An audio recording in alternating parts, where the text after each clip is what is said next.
রবিবার মানেই একটু স্পেশাল খাওয়া দাওয়া, আর তখন কিন্তু ডায়েটের কথা মাথায় রাখলে চলবে না। আমি এখানে 1 কেজির একটু বেশি মাটন নিয়ে নিয়েছি। তারপর সেটা ভালো করে ধুয়ে তাতে 100 গ্রাম মতন টক দই, কিছুটা নুন, কিছুটা গোলমরিচ গুঁড়ো এবং কিছুটা সর্ষের তেল দিয়ে ম্যারিনেট করে 1 ঘন্টার জন্য রেস্টে রেখে দিয়েছি। তারপর একটা কড়াই চাপিয়ে তাতে পরিমাণ মতন তেল দিয়ে আগে থেকে কেটে রাখা আলুটা ভেজে তুলে নিয়েছি। আর বাঙালিদের খাসির মাংসের ঝোল মানেই তো আলু মাস্ট, আলু দিতেই হবে। তারপর সেই তেলের ওপর 4টে ছোটো এলাচ আগে থেকে থেতো করে নিয়েছিলাম, 2টো দারচিনি, 4টে লবঙ্গ, 2টো তেজপাতা ও একটা শুকনো লঙ্কা ফোড়ন দিয়ে আগে থেকে কুচিয়ে রাখা 5-6টা পেঁয়াজ ওই তেলের ওপর দিয়ে হালকা করে ভেজে নিয়েছি। পেঁয়াজটা হালকা বাদামি হয়ে এলেই তার ওপর থেকে 1 চামচ রসুন বাটা, 1 চামচ আদা বাটা, 1/2 চামচ জিরে বাটা, 1/2 চামচ ধনে বাটা, স্বাদ মতো নুন, হলুদ ও কিছুটা কাশ্মীরি লঙ্কার গুঁড়ো দিয়ে হালকা করে কষিয়ে আগে থেকে ম্যারিনেশন করা মাংসটা দিয়ে দিয়েছি।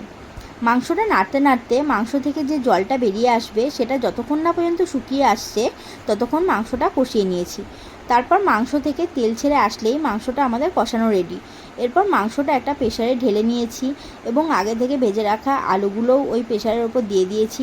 তারপর ওই কড়াইয়ে কিছুটা জল গরম বসাতে দিয়ে দিয়েছিলাম, সেটাও ঢেলে দিয়েছি। সাথে 2টো গোটা রসুন ও 4-5টা চেরা কাঁচা লঙ্কা দিয়ে প্রেসারের ঢাকনাটা আটকে 3-4টে সিটি দিয়ে দিলেই রেডি আমাদের এই সানডে স্পেশাল মাটন কারি।